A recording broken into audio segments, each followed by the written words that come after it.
Progress is coming, Mr. Hayes, and your little junk pile is standing in the way. The words, dripping with a venomous sweetness that could curdle milk, hung in the crisp morning air. I stood there in the doorway of my workshop, a half-finished TIG weld still cooling on the bench behind me, my welding helmet pushed up on my forehead. Before me, on the land my grandfather had bought with his own two hands after the war, was a scene of surreal violation. A half-dozen men in bright orange vests were hammering wooden stakes into the ground, a trail of fluorescent pink ribbons snaking from the county road, across my gravel driveway, and straight through the spot where my prized 1969 Mustang was parked, its engine half disassembled.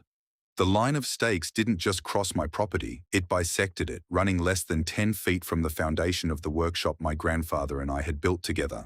And there, presiding over it all like a Roman empress watching her legions salt the earth of Carthage, was Karen. Karen, the president of the Whispering Pines Homeowners Association, a woman whose physical girth was surpassed only by the magnitude of her entitlement. She wore a powder blue tracksuit that strained at the seams, her face a mask of smug satisfaction, a clipboard clutched to her chest like a scepter. She had no jurisdiction here, not an inch. My 4 acres were an island, an unincorporated holdout that existed long before the first vinyl-sided McMansion of Whispering Pines ever broke ground. She knew it, and I knew it, but the smug certainty in her eyes told me she believed she had finally found a way around that inconvenient fact. The lead surveyor, a tired-looking man who clearly wished he were anywhere else, wouldn't meet my gaze. He just pointed a thumb back at Karen. "She's with the County Planning Commission's Exploratory Committee, sir. This is the proposed route for the new commercial access spur." My blood ran cold. Not just a road, a commercial spur, for trucks, for traffic, for the end of everything this land represented. I looked at the stakes, at the ribbons fluttering in the breeze like mocking little flags of conquest, and then back at Karen's triumphant smirk. She had orchestrated this. This was her masterpiece, the culmination of 2 years of petty complaints and impotent threats, now made terrifyingly real. My sanctuary was about to be paved over, and she was gloating. If you think this is insane, hit that subscribe button and let me know in the comments where you're watching from. I want to hear your own HOA nightmares, because believe me, this was just the beginning. I took a slow, deliberate breath, the kind they teach you in the service when the world is exploding around you. I could feel the familiar cold calm settling over me, pushing the white-hot rage into a focused, usable energy. My grandfather, a man who survived island hopping in the Pacific, had a saying, "Never fight angry, Marcus. Fight smart. Angry makes mistakes. Smart sets traps." Karen thought she was bringing progress. She had no idea she was just the first person to walk into mine. My connection to this land wasn't just about ownership. It was bone deep, forged in sweat and memory. After my grandfather, Sergeant Major Thomas Hayes, came home, he didn't want a parade or a quiet desk job. He wanted dirt under his nails and the freedom to build something that was his. He bought these 4 acres when the surrounding area was nothing but scrub pine and farmland, paying for it with years of combat pay saved in a tin box. The first thing he did was build a small, sturdy house. The second was the workshop. It was his cathedral, a place of grease and steel and roaring engines. He was a master mechanic, a man who could coax life back into any machine. I spent my childhood in that shop, learning to gap spark plugs before I could properly ride a bike. The smell of gasoline and hot metal is the smell of home to me. When I enlisted myself, following in his footsteps into the Army Corps of Engineers, he was proud. We wrote letters back and forth, him telling me about the old Chevy he was restoring, me telling him about the bridges we were building in places he'd only seen on a map. When I came home for the last time, with more scars than I left with, he was waiting. He was older, slower, but his hands were just as steady. We worked side by side in the shop for 5 more years. In his final days, he made me promise 2 things: never sell the land, and never let anyone push me around on it. "This is Hayes ground," he'd said, his voice a papery whisper. "Free ground." I inherited the property free and clear. I expanded the workshop and started my own business, Hayes Custom Fabrication. I restored classic cars, fabricated parts for racing teams, and built bespoke metalwork for architects. It was a good life, a quiet life. I paid my taxes, kept my property tidy in my own way, and bothered no one. Then came Whispering Pines. The development sprouted like a fungus on the old farmland surrounding my property. Suddenly, I had neighbors who cared more about the color of their decorative shutters than the character of the people living next to them. And with the development came the HOA, and with the HOA came Karen. From the moment she was elected president, she made me her personal project. My property, an independent county parcel, was a glaring imperfection in her world of beige conformity. My gravel driveway was an eyesore. The sound of an angle grinder at 2 in the afternoon was disruptive to the community's peace. The sight of my client's half-restored 67 GTO on a flatbed was lowering property values. The letters started coming. Official-looking notices on HOA letterhead, citing bylaws that didn't apply to me, demanding I cease and desist. Well, everything. I ignored the first few. I politely responded to the next couple, explaining the legal status of my property. For the 10th, I had my lawyer send a curt letter reminding her of the definition of harassment. It stopped her letters, but it didn't stop her. She'd park her golf cart at the edge of my property line, just watching me, her arms crossed, a scowl etched permanently on her face. It was a cold war, a battle of attrition. I thought it was just a petty power trip, the sad hobby of a bored woman with too much time on her hands. I vastly underestimated her ambition, her vindictiveness, and her willingness to weaponize bureaucracy on a scale I couldn't have imagined. The highway wasn't just a road, it was her ultimate solution to the Marcus Hayes problem. If she couldn't control my property, she would help the world erase it. The shock of that first morning gave way to a cold, methodical fury. The surveyors, after I calmly but firmly informed them they were trespassing on private property not subject to any county exploratory order without my consent, packed up their equipment with nervous haste. They were just hourly workers caught in the middle, and their apologies seemed genuine. Karen, however, was a different story.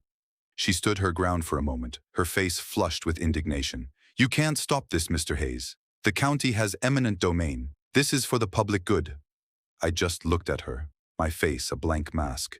"Karen," I said, my voice low and even.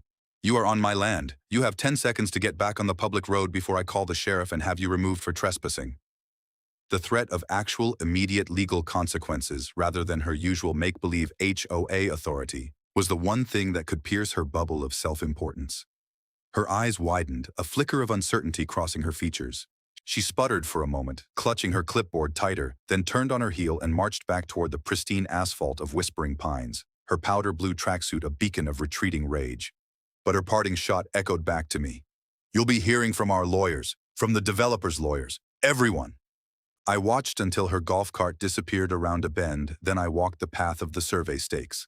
They had plotted a corridor 100 feet wide. It clipped the corner of my house, obliterated my vegetable garden, and ran directly through the center of my workshop, my grandfather's workshop, my sanctuary, my entire livelihood. It was a declaration of war. That afternoon, I wasn't in the shop. I was at the county records office, a place that smelled of old paper and dust, the quiet hum of the microfilm readers a stark contrast to the roar of my welding torch.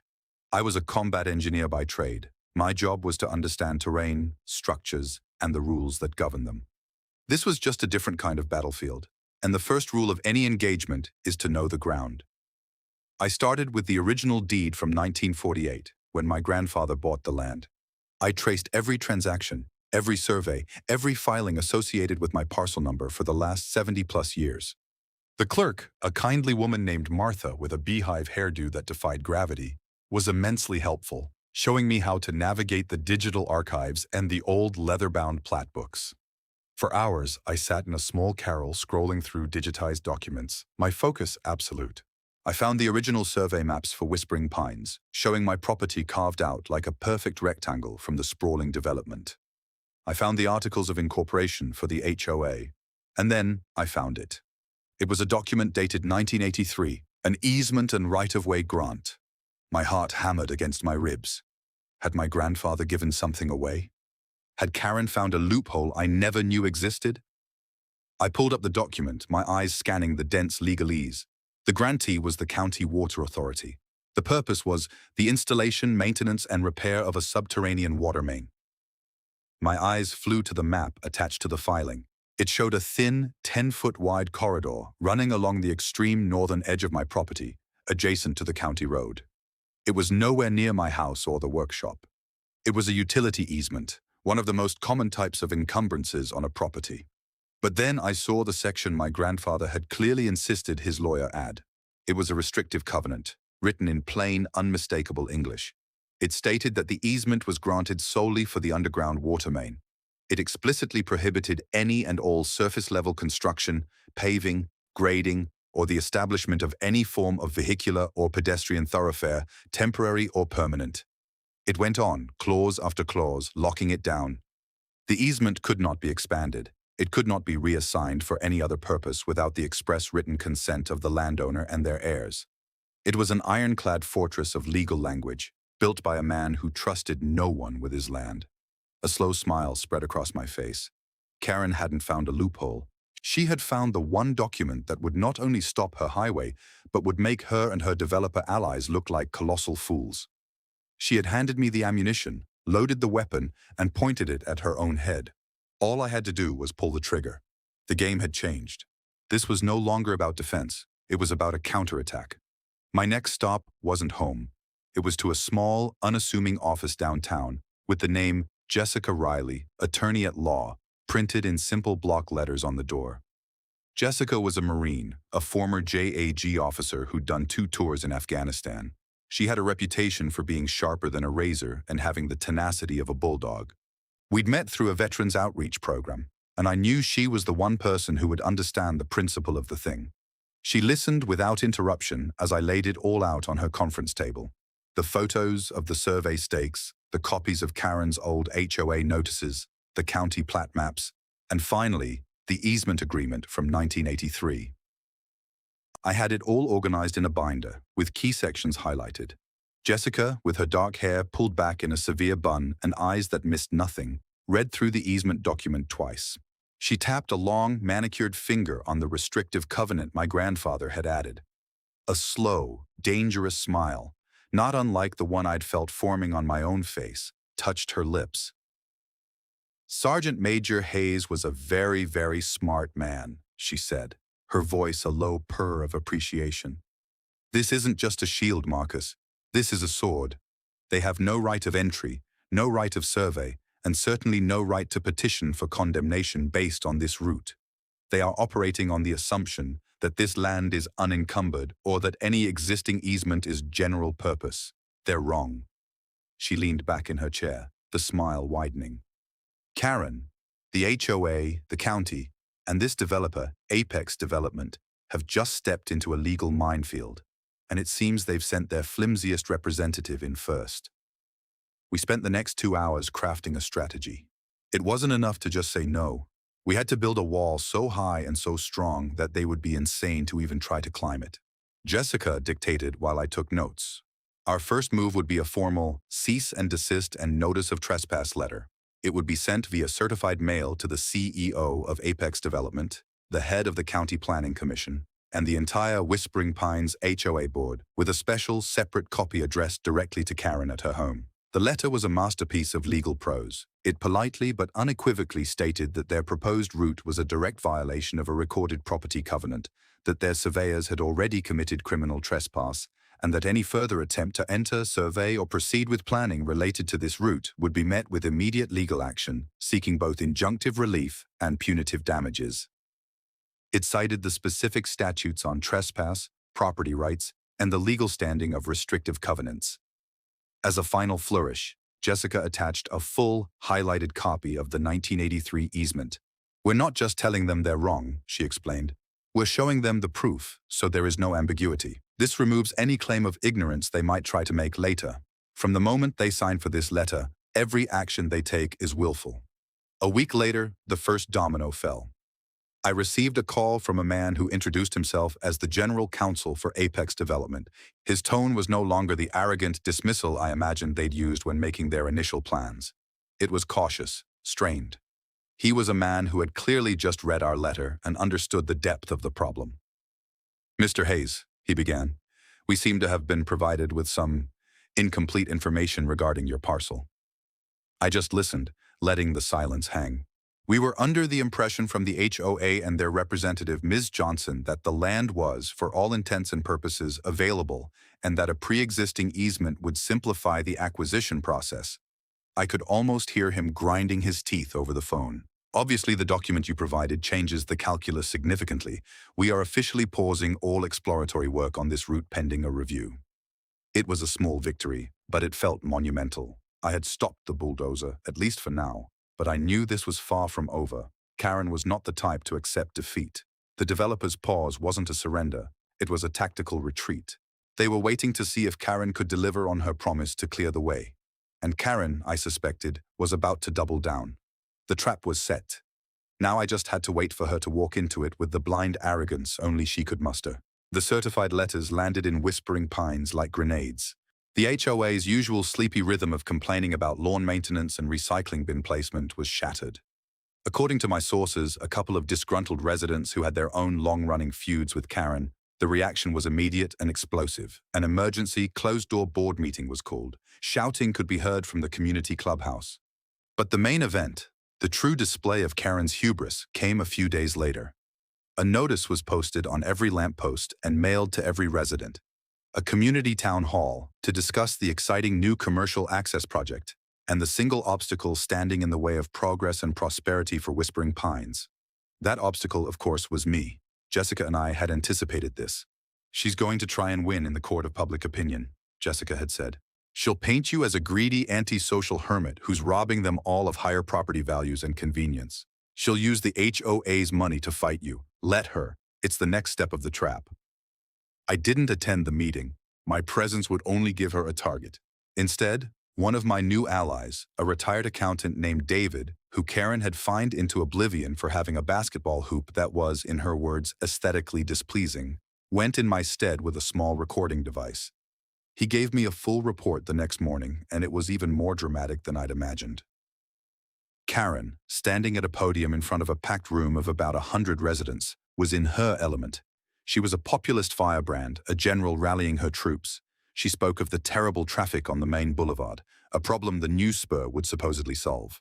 She talked about the prestigious new businesses that would flock to the area, conveniently failing to mention they would be warehouses and distribution centers. She painted a glorious picture of a future where their home values would skyrocket, all thanks to this new road. Then she turned her attention to me. She didn't use my name at first. I was just a single, uncooperative landowner on a blighted, unkempt property who was selfishly holding the entire community hostage. She described my workshop as a junkyard and my business as a noisy, dirty operation. She twisted my desire for privacy into antisocial behavior, my independence into a crime against the collective. Then came the big lie. "This individual," she declared, her voice ringing with false authority, "is trying to use an old, outdated piece of paper to block progress, a minor utility filing from decades ago. Our lawyers," and here she puffed out her chest, "are confident that this so-called covenant can be easily overturned in court for the greater public good. It is a frivolous obstacle, and we, as a community, must stand together to remove it." The crowd, whipped into a frenzy of greed and grievance, ate it up. They applauded. They shouted their support. When someone asked who would pay for this legal battle, Karen waved a dismissive hand. "The HOA has a healthy legal contingency fund for just such an occasion. It is a small investment for a multi-million-dollar return for all of us." At the end of the meeting, they held a vote. The resolution to authorize the HOA board to retain legal counsel and spend up to $50,000 from the reserve funds to challenge my property rights passed with an overwhelming majority. Karen had her mandate. She had her war chest, funded by her neighbors. She had walked right up to the tripwire we'd laid and gleefully cut it with a pair of oversized, rhinestone-encrusted scissors. What she didn't know was that the tripwire wasn't the bomb. It was just the trigger for the real trap, which was now closing around her. The HOA's lawyers formally filed a petition with the county court to have the restrictive covenant on my deed declared void. They were officially on the hook. Their argument was that the public need for the road constituted a change of circumstances so profound that it rendered the old covenant obsolete. They were suing me using the residents' own money to take my land. Jessica's reaction when I told her was a sharp, satisfied laugh. "It's perfect," she said. "They've just voluntarily submitted themselves to the jurisdiction of the court. They've created a public record of their intentions, and they've done it based entirely on Karen's bad advice and misrepresentation of the facts. It's time to start gathering our own army." While Karen was busy rallying her mob and spending their money, Jessica and I began our own quieter campaign. Our battlefield wasn't a community clubhouse, It was the neighborhood itself, one quiet conversation at a time. We weren't looking for a mob. We were looking for allies, for witnesses, for the truth. We started with David, the retired accountant. He was already on our side, but we needed his expertise. He'd served as the HOA treasurer for a year before quitting in disgust over Karen's spending habits. He agreed to discreetly review the HOA's public financial disclosures, looking for patterns, for red flags, for anything that showed Karen's mismanagement. Next, I paid a visit to Mr. Henderson. Arthur Henderson was in his late 80s, a retired history teacher who lived in a small, neat house at the very edge of Whispering Pines, his backyard bordering a corner of my property. More importantly, he had been my grandfather's best friend. He was a walking repository of local history. I found him tending his roses, his hands gnarled with age but his eyes still sharp and clear. I explained the situation, showing him a copy of the lawsuit. He read it slowly, his brow furrowed. When he got to the part about the easement, he let out a short, barking laugh. "Overturn that? Not a chance in hell," he said, his voice raspy but firm. "I was there, Marcus. I was sitting on your granddad's porch, drinking lemonade, the day he and that lawyer from the Water Authority hammered out that agreement. Tom was adamant. He said, 'You can run your pipe, but you will never, ever put a road over my land. Not now, not 100 years from now.' He made them write it in, and he read every word before he signed. He knew something like this might happen one day. He called it future-proofing his peace and quiet. Mr. Henderson agreed to sign a sworn affidavit detailing his memory of that day. He also agreed to testify in court if it came to it. His testimony wouldn't be just an emotional appeal. It would be a direct, first-hand account of the original grantor's intent, a powerful tool in contract law. My most important discovery, however, came from a place I didn't expect. Jessica had hired a private investigator, a quiet professional named Frank, to do a deep dive into Karen, Apex Development, and the key members of the County Planning Commission. "Never assume incompetence when malice is a possibility," Jessica had said. "Let's see who really benefits from this road." The report came back a week later, and one detail leaped off the page. Karen's maiden name was Miller. Her sister was married to a man named Gerald Price. Gerald Price was the founder and majority owner of Price Commercial Realty, one of the largest commercial real estate firms in the state. Frank had dug deeper. Price Commercial Realty, using a series of shell corporations, had spent the last 18 months quietly buying up over 300 acres of undeveloped land just beyond Whispering Pines. This land was currently zoned for agriculture and was relatively cheap. However, the proposed commercial spur, Karen's Highway, would terminate right at the edge of this massive parcel, triggering a rezoning effort that would make the land suitable for a massive industrial park or a distribution hub. The value of that land would not just increase, it would multiply by a factor of at least 20. Karen's brother-in-law stood to make a personal profit in the tens of millions of dollars. Her advocacy wasn't about traffic or property values for her neighbors. It was about a massive secret payday for her family. This was no longer just a case of a power-tripping HOA president. This was conspiracy to commit fraud. Jessica's office felt like a war room. The affidavit from Mr. Henderson was on the table. David's analysis of the HOA financials showed Karen had already spent $30,000 of the $50,000 legal fund on a high-priced law firm known more for bullying tactics than legal subtlety. And in the center of it all was the investigator's report, a damning flowchart connecting Karen to Gerald Price and the hundreds of acres of land. "This is it," Jessica said, her voice tight with focus. "This is the kill shot. We don't use this in a legal filing. Not yet. We save it. The county has scheduled a public planning commission hearing on the road proposal before the court case proceeds. They want to gauge public support. That's where we detonate this. In public. In front of the press, the developers, the county commissioners, and all the neighbors she duped." The strategy was set. The hearing would be our stage. We would let Karen and her lawyers make their case. We would let them build their tower of lies as high as they could. And then, with one single well-placed charge, we would bring the whole thing crashing down around them. The day of the public hearing arrived, gray and overcast, a perfect mirror of the mood.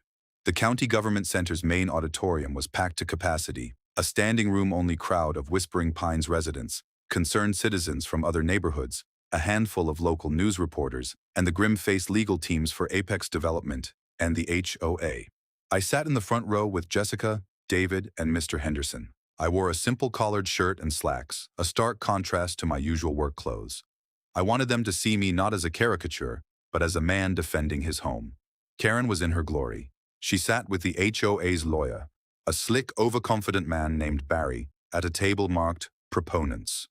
She wore a bright fuchsia blazer, impossible to miss, and greeted her supporters with waves and beaming smiles. She was the queen holding court, absolutely certain of her victory. The hearing began. The chairman of the Planning Commission, a man with a perpetually tired expression, laid out the rules. First, the developers would present their plan. Then, the public would have a chance to speak. The lawyer for Apex Development went first. He was smooth, professional, using a PowerPoint presentation filled with glossy architectural renderings and optimistic traffic flow charts. He called the proposed road the Whispering Pines Commerce Corridor and spoke of synergistic growth and economic revitalization. He carefully skimmed over the fact that the route cut through private property, referring to it only as the designated right-of-way. Next came Barry, the HOA's lawyer. He was more of a showman. He strode to the podium and launched into a passionate speech about the will of the people. An entire community, he thundered, gesturing to the supporters in the room, cries out for relief from congestion. They cry out for the progress and prosperity this corridor will bring. And what stands in their way? A single, selfish individual hiding behind an archaic, irrelevant piece of paper from 1983. He painted me as a villain, a troll under a bridge demanding a toll from the righteous. He argued that the legal principle of public necessity should and must override my private property rights. He was arrogant, dismissive, and perfectly set the stage for our counter-argument. When he finished, the room erupted in applause from Karen's faction. She was beaming, nodding, soaking it all in. The chairman then called for opponents to speak. Jessica stood up. She didn't go to the podium. She simply stood at our table, a single folder in her hand. Her voice, though quiet, carried through the suddenly silent room with absolute clarity. My name is Jessica Riley, and I represent Mr. Marcus Hayes, the owner of the property in question. She paused, letting her gaze sweep across the commissioners, the developer's lawyer, and finally, Barry. The proponents of this project speak of progress and public good. What they have failed to mention is that their entire plan is built on a foundation of illegality. She opened the folder. First, let's address the archaic piece of paper. It is not a scrap. It is a legally binding restrictive covenant, recorded with this very county. It explicitly and unambiguously forbids the exact activity you are proposing. It is not irrelevant, it is the law. She then had David briefly present his findings on the HOA's finances, showing how a significant portion of the community's reserve funds had been spent on this legally baseless challenge without a full disclosure of the weakness of their case. A murmur went through the crowd as neighbors realized their money was being burned on a losing bet. Then she called on Mr. Henderson. He walked slowly but steadily to the podium. In his simple, honest voice, he told the story of my grandfather and the water authority. He spoke of his friend's love for his land and his absolute determination to protect it. Tom Hayes wasn't being selfish, he concluded, his voice trembling with emotion. He was being wise. He knew that a man's home is his castle, and he built a legal wall to protect it. You are not trying to tear down a fence. You are trying to tear down his legacy. The room was silent, the mood having shifted from a pep rally to a somber courtroom. And then, Jessica delivered the final blow. But this isn't just about a misguided legal challenge, she said, her voice dropping to a conspiratorial hush. We must ask ourselves why. Why is Ms. Karen Johnson, the HOA president, so personally and passionately invested in this specific route? She looked directly at Karen, whose smile had long since vanished, replaced by a confused unease. The answer, commissioners, is not in the public good. It is in private greed. She walked to the podium and placed a new set of documents on the overhead projector. A flowchart appeared on the large screen behind the commissioners. It showed Karen's name, connected to her sister, connected to her brother-in-law, Gerald Price, and connected to him, a constellation of shell companies and a huge 300-acre block of land, right where the proposed road would end. Mr. Gerald Price, Jessica announced, stands to make an estimated $80 million if this road is approved and the land he secretly acquired is rezoned. This isn't a community project. It is a thinly veiled scheme to enrich one family at the expense of an entire neighborhood and the legal rights of my client. The gasp from the audience was audible. All eyes swiveled from the screen to Karen. Her face, a moment ago flushed with triumph, had gone a ghastly mottled white. She looked like she had been physically struck. The reporters were scribbling furiously. Her own supporters were staring at her, their faces a mixture of confusion and dawning betrayal. The trap had sprung. The tower of lies hadn't just been brought down, it had been vaporized, and she was standing alone in the rubble, exposed for all the world to see. The aftermath in the auditorium was pure chaos. The chairman of the planning commission, his face a thundercloud, slammed his gavel down, shouting for order. "This hearing is suspended," he bellowed into the microphone, his voice cracking. "This commission will be launching a full investigation into these allegations of conflict of interest. The proposal for the Whispering Pines Commerce Corridor is tabled indefinitely." He and the other commissioners practically fled the dais, hounded by the reporters who had smelled blood in the water. The Apex development lawyer was on his phone, his face pale, speaking in rapid, hushed tones. He shot a look of pure fury in Karen's direction before gathering his briefcase and striding out of the room without a word to anyone. The crowd of residents was in an uproar, but it was no longer a roar of support for Karen. It was a cacophony of angry, betrayed voices. People who had cheered for her minutes before were now pointing at her, shouting questions. "Is it true, Karen? Did you lie to us? You used our money for your family?" Karen herself seemed frozen, paralyzed in her chair. Her slick lawyer, Barry, was attempting to pack his briefcase, studiously avoiding eye contact with his client or anyone else. He looked like a rat trying to abandon a sinking ship.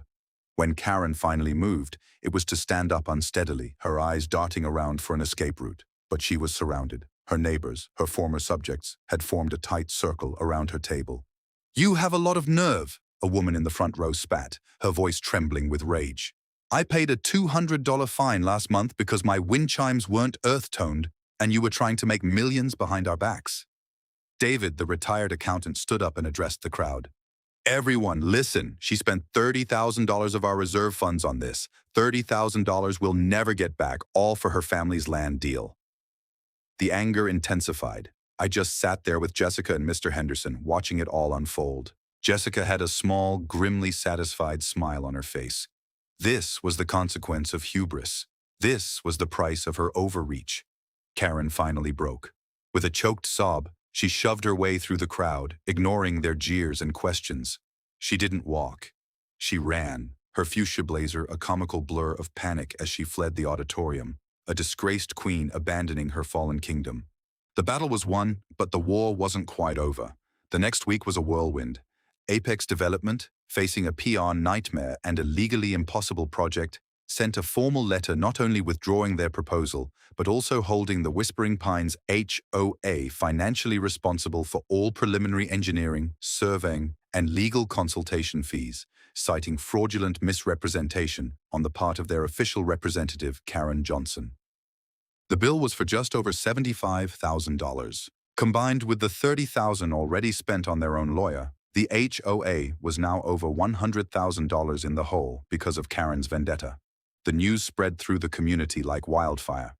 David, now a local hero, called for a special meeting of the homeowners to address the financial crisis and to hold a vote of no confidence in their president.